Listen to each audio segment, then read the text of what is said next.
pada tahun 6 Hijriah atau sekitar tahun 627 Masehi atau 8 Hijriah sekitar tahun 629 Masehi, Khalid memeluk Islam di hadapan Nabi Muhammad bersama Amr ibnu al-As dari suku Quraisy.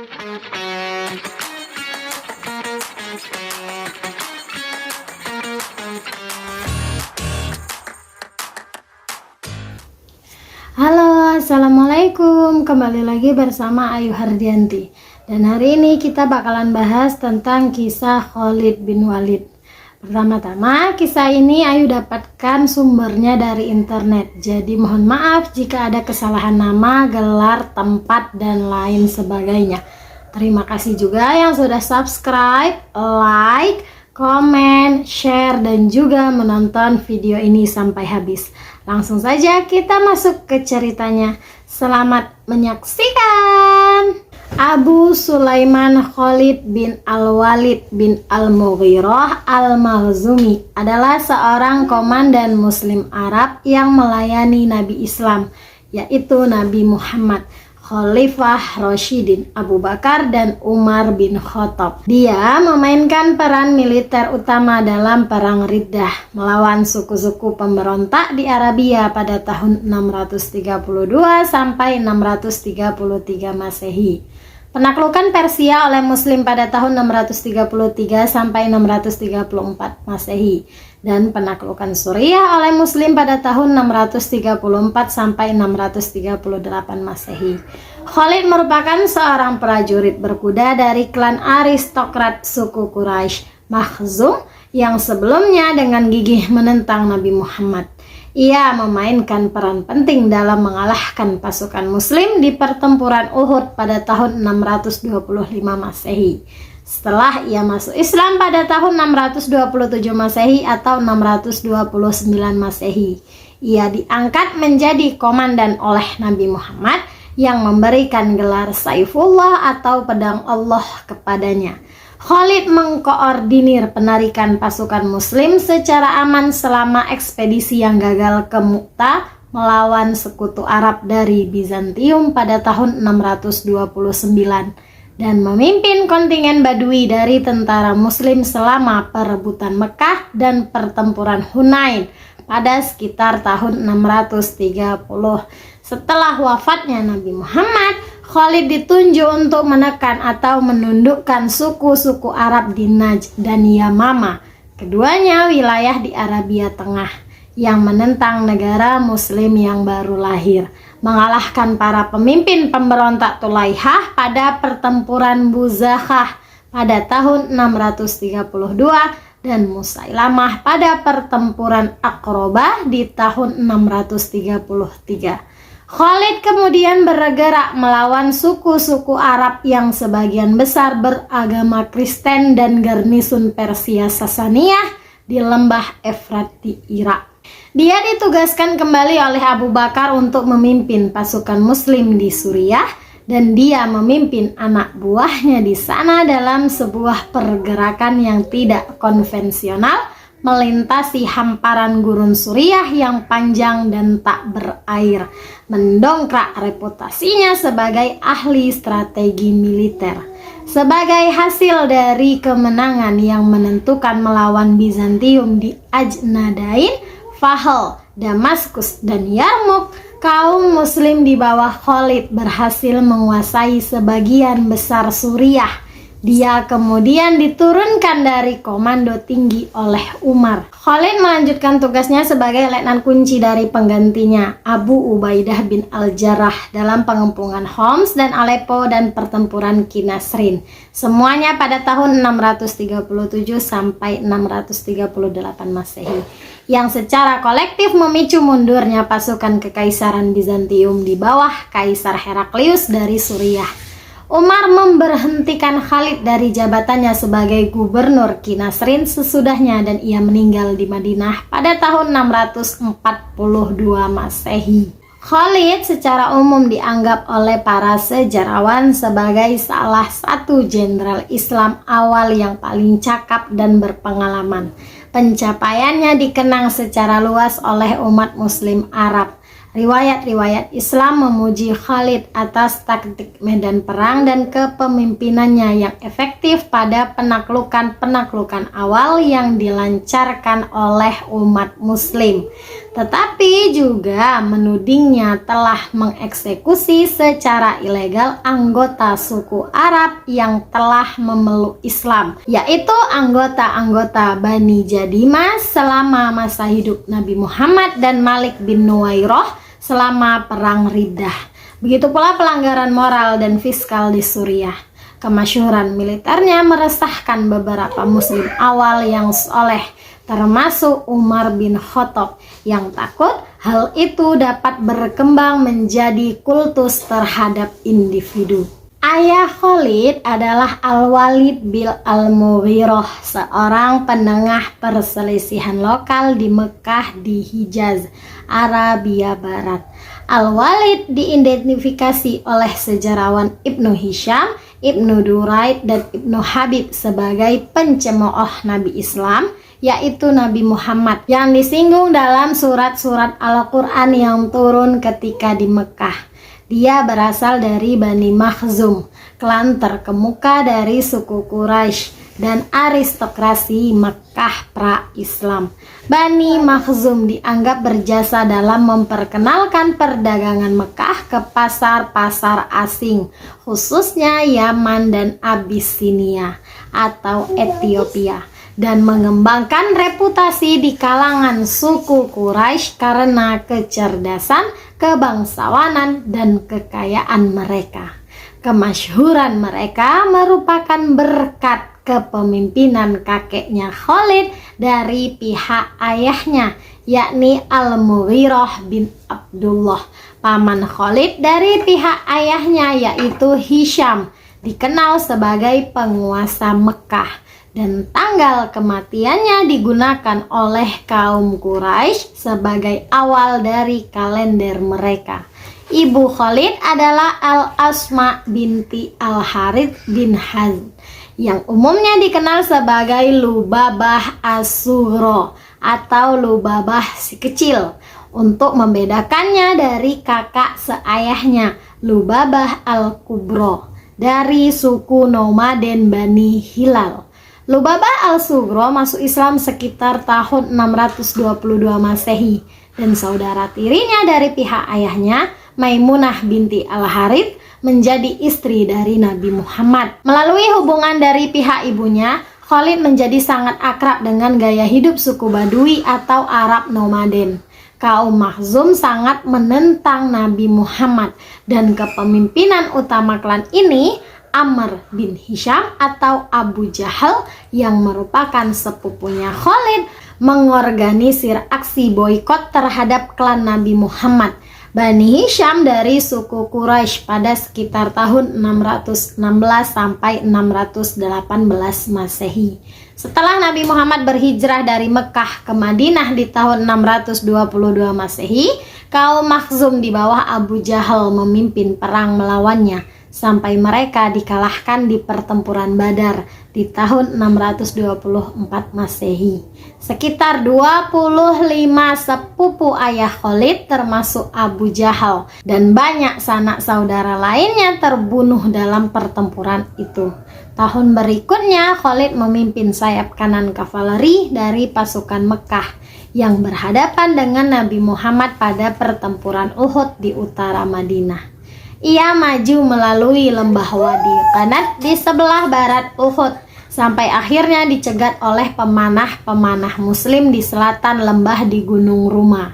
Pasukan muslim memperoleh keunggulan awal dalam pertarungan, tetapi setelah sebagian besar pemanah muslim meninggalkan posisi mereka untuk bergabung dengan penyerbuan ke perkemahan Mekah, Khalid menyerbu ke dalam celah yang timbul di garis pertahanan belakang pasukan muslim.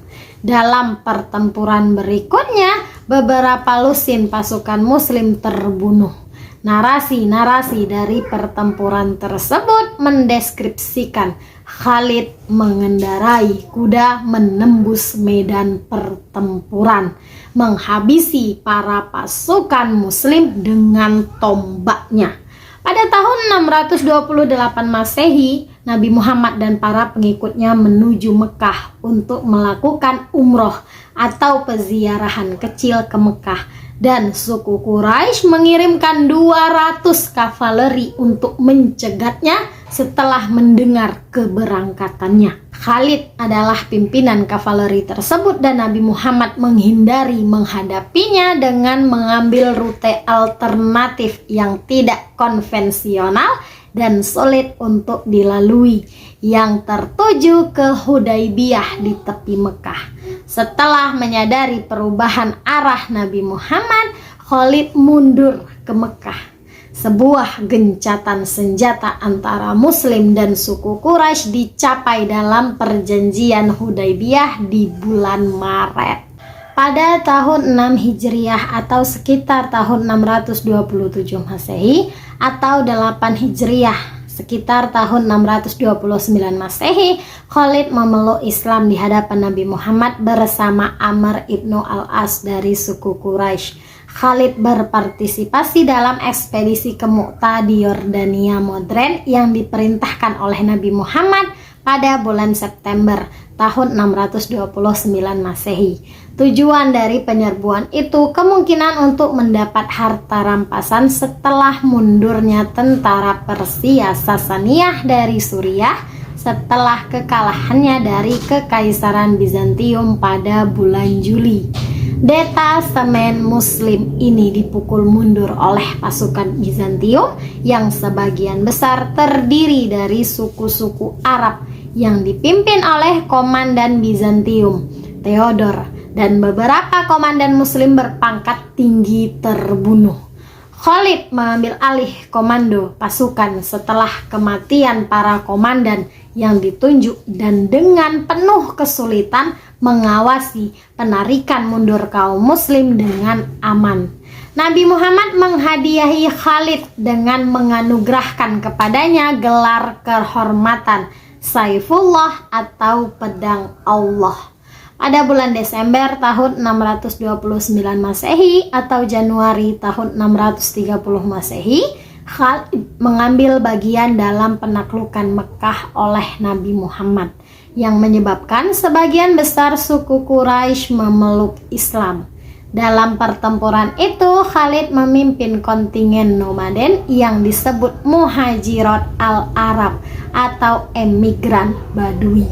Dia memimpin salah satu dari 2 serangan utama ke dalam kota tersebut dan pertempuran berikutnya dengan suku Quraisy. 3 dari anak buahnya terbunuh, sementara 12 suku Quraisy terbunuh.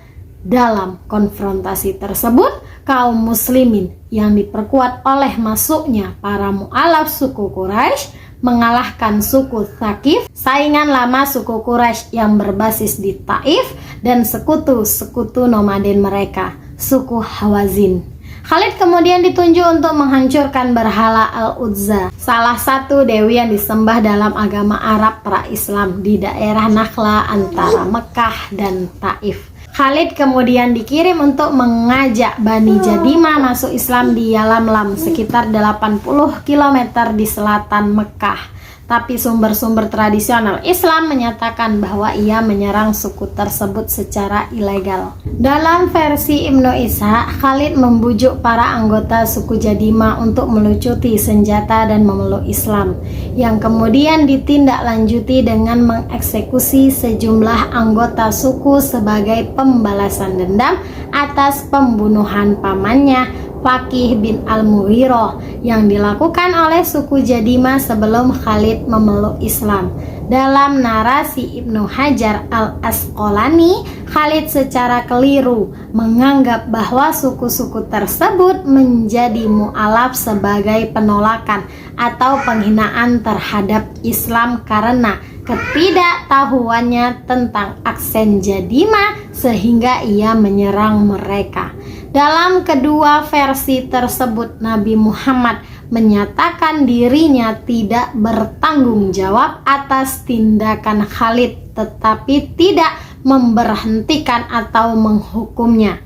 Kemudian pada tahun 630 Masehi, Ketika Nabi Muhammad berada di Tabuk, ia mengirim Khalid untuk merebut kota pasar oasis Dumat al-Jandal. Khalid berhasil membuatnya menyerah dan menjatuhkan hukuman berat kepada penduduk kota. Salah satu dari para petingginya, Ukaidir bin Abdul Malik As-Sakuni dari suku Kindah, diperintahkan oleh Khalid untuk menandatangani perjanjian kapitulasi dengan Nabi Muhammad di Madinah. Pada bulan Juni tahun 631 Masehi, Khalid diutus oleh Nabi Muhammad sebagai kepala dari 480 orang untuk mengundang suku campuran Kristen dan Politeis Al-Harith dari Najran untuk memeluk Islam.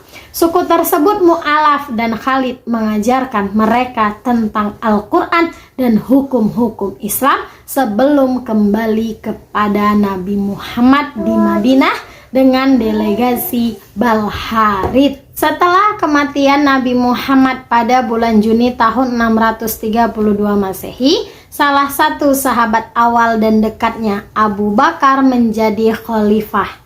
Masalah suksesi pasca Nabi Muhammad telah menyebabkan perselisihan di antara umat Islam. Orang-orang Ansor, penduduk asli Madinah yang menyambut Nabi Muhammad setelah perpindahannya dari Mekah, berusaha untuk memilih pemimpin mereka sendiri. Pendapat antara sahabat terpecah di antara muhajirin. Sebagian besar penduduk asli Quraisy di Mekah yang berhijrah bersama Nabi Muhammad ke Madinah. Ada satu kelompok yang mendukung Ali yang memiliki kekerabatan dengan Nabi Muhammad. Sementara kelompok yang lain yang didukung oleh mu'alaf baru di kalangan bangsawan Quraisy berkumpul di belakang Abu Bakar. Karena intervensi dari tokoh muhajirin terkemuka, Umar ibnu Al-Khattab dan Abu Ubaidah ibnu Al-Jarrah, orang-orang Ansor menyetujuinya. Khalid adalah pendukung setia suksesi Abu Bakar. Sebuah laporan yang disimpan dalam karya sarjana abad ke-13, Ibnu Abil Hadid mengklaim bahwa Khalid adalah pendukung Abu Bakar, menentang pengangkatan Ali sebagai khalifah, dan menyatakan bahwa Abu Bakar bukan orang yang perlu ditanyakan dan karakternya sudah jelas terlihat. Sebagian besar suku di Arab, kecuali mereka yang mendiami sekitar Mekah, Madinah, dan Taif, berusaha untuk menghentikan kesetiaan mereka kepada negara muslim yang baru lahir setelah kematian Nabi Muhammad, atau memutuskan untuk tidak lagi menjalin hubungan formal dengan Madinah.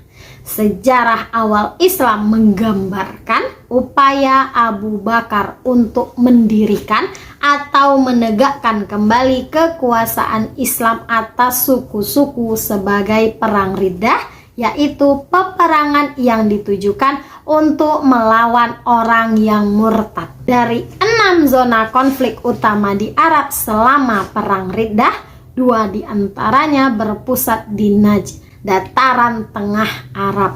Kedua pertempuran tersebut antara lain adalah pertempuran melawan pemberontak dari Asad, Tai dan suku Ghatafan di bawah Tulaihah, dan pemberontakan suku Tamim yang dipimpin oleh Sajah binti Al-Harith. Kedua pemimpin pemberontakan itu mengaku sebagai nabi.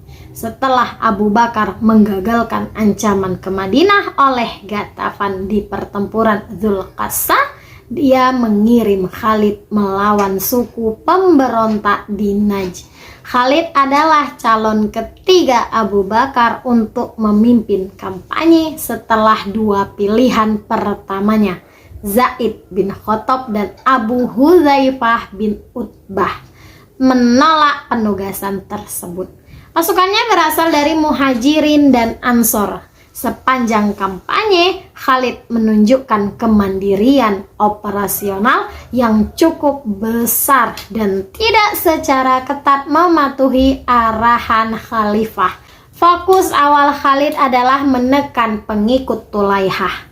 pada akhir tahun 632 Masehi, dia menghadapi pasukan Tulaihah di pertempuran Buzakhah yang terjadi di sumur eponim di wilayah Bani Asad, tempat suku-suku itu berkemah.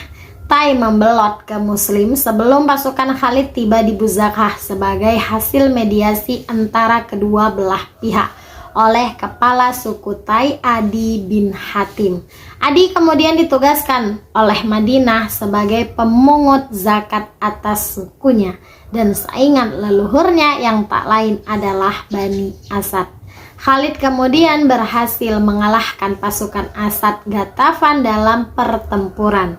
Ketika Tulaihah tampak hampir kalah, sebagian pasukan Ghatafan yang berasal dari suku Fazaroh di bawah pimpinan mereka, Uyainah bin Hishan, meninggalkan lapangan sehingga memaksa Tulaihah untuk melarikan diri ke Suriah. Suku Tulaihah, yaitu Bani Asad, kemudian tunduk kepada Khalid dan diikuti oleh Bani Amir yang sampai sekarang netral. Bani Amir sejak awal telah menunggu hasil konflik sebelum memberikan kesetiaannya kepada kedua belah pihak. Uyainah kemudian ditangkap dan dibawa ke Madinah sebagai akibat dari kemenangan Muslim di Buzakhah. Kaum Muslim akhirnya menguasai sebagian besar Najd. Setelah Buzakhah, Khalid melanjutkan melawan pemberontak kepala suku Tamim, yaitu Malik bin Nuwairah yang bermarkas di Al-Butah di wilayah Qasim saat ini. Malik telah ditunjuk oleh Nabi Muhammad sebagai pemungut zakat atas Bani Tamim di Yarbu, tetapi berhenti meneruskan zakat ini ke Madinah setelah kematian Nabi Muhammad. Akibatnya, Abu Bakar memutuskan untuk mengeksekusinya di tangan Khalid. Khalid menghadapi perpecahan dalam pasukannya mengenai kampanye ini ketika orang-orang Ansor awalnya tinggal di belakang karena mengutip instruksi oleh Abu Bakar untuk tidak berkampanye lebih lanjut sampai mereka menerima perintah langsung oleh khalifah. Khalid mengklaim bahwa perintah tersebut adalah hak prerogatifnya sebagai komandan yang ditunjuk oleh khalifah. Tetapi dia tidak memaksa Ansor untuk berpartisipasi dan melanjutkan perjalanannya dengan pasukan dari Muhajirin dan Badui pembelot dari Buzakhah. Dan akibatnya, orang-orang Ansor akhirnya bergabung kembali dengan Khalid setelah mengalami pertimbangan di internal mereka sendiri. Menurut kisah yang paling umum dalam riwayat Muslim, tentara Khalid bertemu Malik dan 11 anggota klannya dari Yarbu pada tahun 632 Masehi. Orang-orang Yarbu tidak melawan dan menyatakan keislaman mereka sehingga mereka dikawal ke kamp Khalid. Khalid memerintahkan agar mereka semua dieksekusi karena keberatan seorang Ansor yang pernah menculik seorang dari suku tersebut dan berpendapat bahwa tawanan tidak dapat diganggu-gugat karena wasiat mereka sebagai muslim.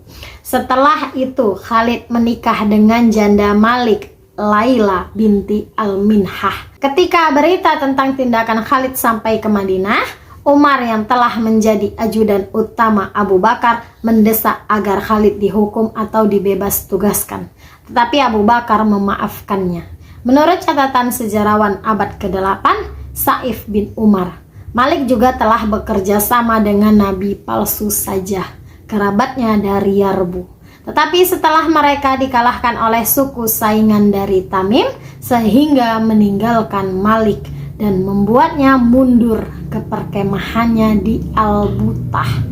Di sana dia bertemu dengan kelompok kecilnya oleh kaum muslim setelah serangkaian kemunduran dalam konfliknya dengan faksi-faksi Bani Tamim yang saling bersaing. Sajah bergabung dengan lawan terkuat muslim, yaitu Musailamah Al-Kazab, pemimpin suku Bani Hanifah yang menetap di Yamamah, perbatasan timur perkebunan di Najd.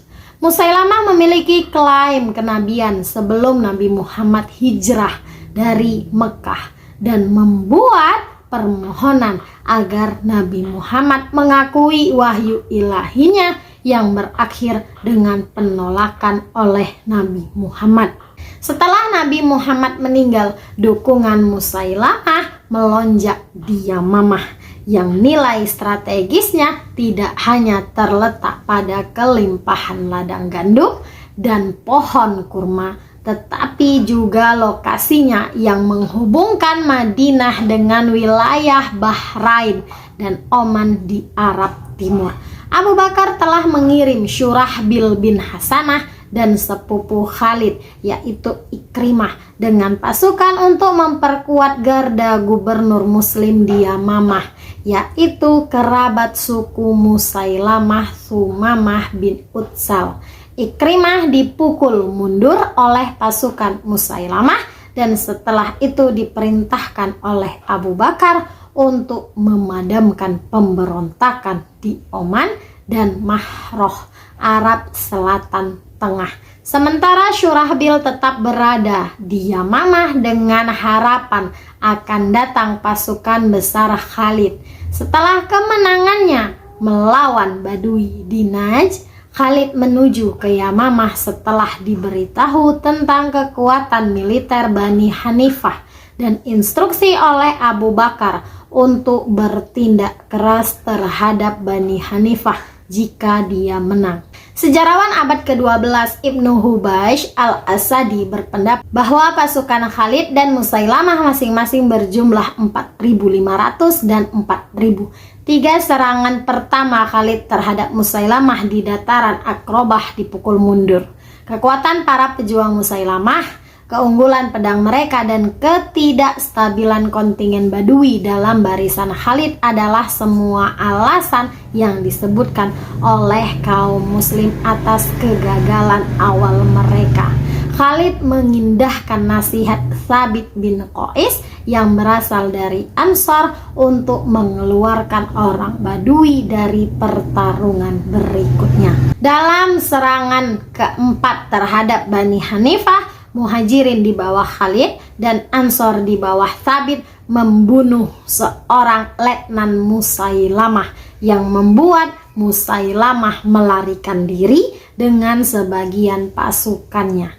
Kaum muslim mengejar Musailamah ke sebuah kebun besar tertutup yang digunakan Musailamah untuk melakukan perlawanan terakhir melawan kaum muslim.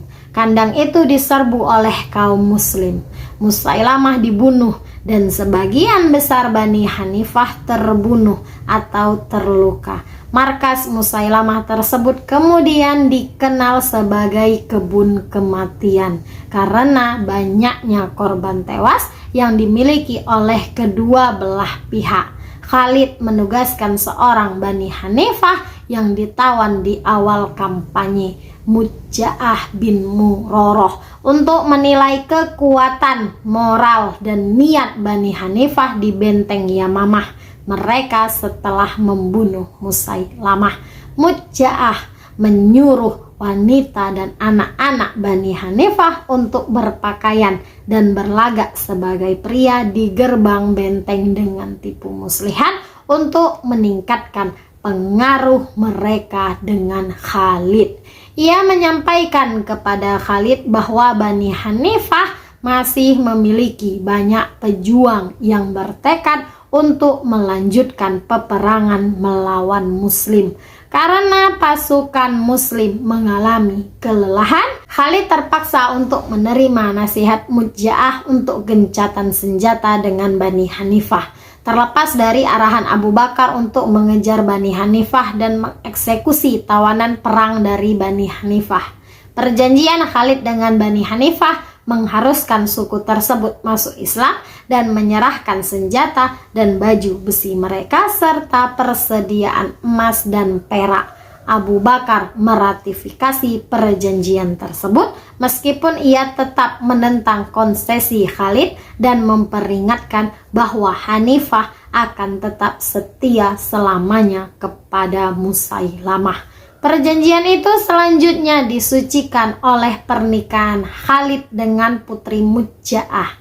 Khalid diberikan sebuah kebun dan ladang di setiap desa yang termasuk dalam perjanjian dengan Bani Hanifah. Sedangkan desa-desa yang dikecualikan dari perjanjian itu dikenakan hukuman. Di antara desa-desa ini adalah desa Musailamah, yaitu kampung Al-Haddar dan Mar'at, yang penduduknya diusir atau diperbudak, dan desa-desa tersebut dimukimkan kembali dengan suku-suku dari klan Tamim. Sumber-sumber tradisional menyebutkan bahwa perlawanan suku-suku Arab dalam Perang Riddah berakhir sebelum Maret tahun 633 Masehi. Suku-suku di Bahrain kemungkinan masih melawan Muslim sampai pertengahan tahun 634 Masehi. Sejumlah sumber Islam awal menganggap peran Khalid di front Bahrain setelah kemenangannya atas Bani Hanifah. Saufani menganggap ini tidak mungkin, meski ia mengabaikan kemungkinan bahwa Khalid sebelumnya telah menarik pasukannya untuk memperkuat komandan utama Muslim di Bahrain, yaitu Al-Ala bin Al-Hadrami. Upaya perang Muslim di mana Khalid memainkan peran penting dalam mengamankan dominasi Madinah atas suku-suku kuat di Arab yang berusaha untuk merongrong otoritas Islam di semenanjung Arab dan memulihkan prestise negara Muslim yang baru lahir. Ketika pemberontakan di Yamamah berhasil dipadamkan, Khalid bergerak ke utara menuju wilayah Sasaniyah di Irak. Dia mengatur kembali pasukannya yang disebabkan karena sebagian besar sahabat Muhajirin mungkin telah ditarik ke Madinah. Menurut sejarawan Khalil At-Tamina, sisa-sisa pasukan Khalid terdiri dari orang Arab nomaden dari lingkungan Madinah yang pemimpinnya ditunjuk untuk menggantikan pos komando kosong yang ditinggalkan oleh para sahabat. Komandan kontingen suku yang ditunjuk oleh Khalid adalah Adi bin Hatim dari Tai dan Asim bin Amr dari Tamim. Khalid kemudian tiba di perbatasan Irak Selatan dengan sekitar 1000 prajurit pada akhir musim semi atau awal musim panas tahun 633 Masehi. Fokus serangan Khalid adalah tepi barat Sungai Efrat dan orang-orang Arab nomaden yang tinggal di sana. Dari sekitar Ubullah, Khalid berbaris ke tepi barat Sungai Efrat, di mana ia bentrok dengan garnisun Sasaniyah kecil yang menjaga perbatasan Irak dari serangan nomaden. Bentrokan terjadi di beberapa daerah seperti Zat As-Salasil, Nahar Al-Mar'ah, sebuah saluran yang menghubungkan Efrat dengan Tigris tepat di utara Ubullah. Al-Madar, sebuah kota yang dapat dijangkau hanya beberapa hari di utara dari Ubullah. Ulais, kemungkinan pusat perdagangan kuno Vologesias dan Walajas. Dua tempat terakhir berada di sekitar Al-Hiroh, kota pasar yang didominasi oleh orang Arab dan pusat administrasi Sasaniyah untuk lembah Efrat Tengah.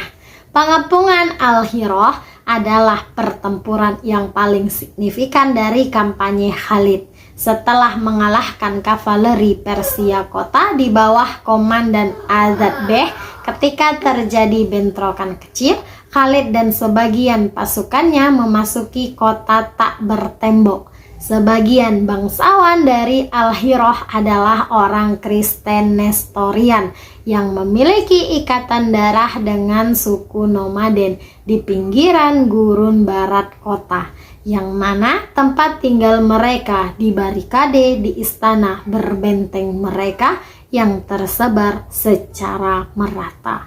Sementara itu, bagian lain dari tentara Khalid menyerbu desa-desa di sekitar Al-Hiroh, sehingga banyak di antaranya ditangkap atau menyerah untuk dijadikan wilayah pembayar upeti kepada Muslim. Bangsawan Arab Al-Hiroh menyerah dalam perjanjian dengan Khalid, di mana kota yang dikuasainya harus membayar upeti sebagai imbalan atas jaminan bahwa gereja dan istana Al-Hirah tidak akan diganggu. Jumlah tahunan yang harus dibayar Al-Hirah adalah 60.000 atau 90.000 dirham yang akan diteruskan Khalid ke Madinah, menandai upeti pertama yang diterima khilafah dari Irak. Selama pertempuran di dalam dan sekitar Al-Hirah, Khalid menerima bantuan penting dari Al-Mutsana bin Harithah dan dari sukunya Syaiban yang telah menyerbu perbatasan ini untuk waktu yang cukup lama sebelum kedatangan Khalid. Meskipun tidak jelas apakah kegiatan Al-Mutsanah sebelumnya terkait dengan negara muslim yang baru lahir. Setelah Khalid pergi, dia meninggalkan Al-Mutsanah yang secara praktis telah menguasai Al-Hirah dan sekitarnya. Dia menerima bantuan serupa dari klan Sadus dari suku Zuhal di bawah Qutbah bin Qatadah dan Ijl suku di bawah Al-Mad'ur bin Adi selama pertempuran di Ubullah dan Walajah. Tak satu pun dari suku-suku ini, yang semuanya merupakan cabang dari konfederasi Bani Bakar, bergabung dengan Khalid ketika dia beroperasi di luar wilayah suku mereka. Khalid melanjutkan ke utara di sepanjang lembah Efrat, menyerang kota Anbar di tepi timur sungai, di mana ia mendapatkan persyaratan penyerahan dari komandan Sasaniyah. Setelah itu, dia menjarah desa-desa pasar di sekitarnya yang sering dikunjungi oleh suku-suku dari Konfederasi Bakar dan Kudoah sebelum bergerak melawan Ain al-Tamr, sebuah kota oasis di sebelah barat Efrat yang berada di sekitar 90 km dari selatan Anbar. Khalid menghadapi perlawanan keras di sana oleh suku Namir, memaksanya untuk mengepung benteng kota. Namir dipimpin oleh Hilal bin Aqoh, seorang kepala suku Kristen yang bersekutu dengan Sasaniyah, yang kemudian disalib oleh Khalid setelah mengalahkannya. Ain al-Tamr menyerah dan Khalid merebut kota Sandaudah di utara. Pada tahap ini, Khalid telah menaklukkan wilayah barat lebih rendah Efrat dan di wilayah suku nomaden, termasuk Namir, Taghlib, Iyad, Taimullah, dan sebagian besar Ijl, serta suku Arab menetap yang tinggal di sana.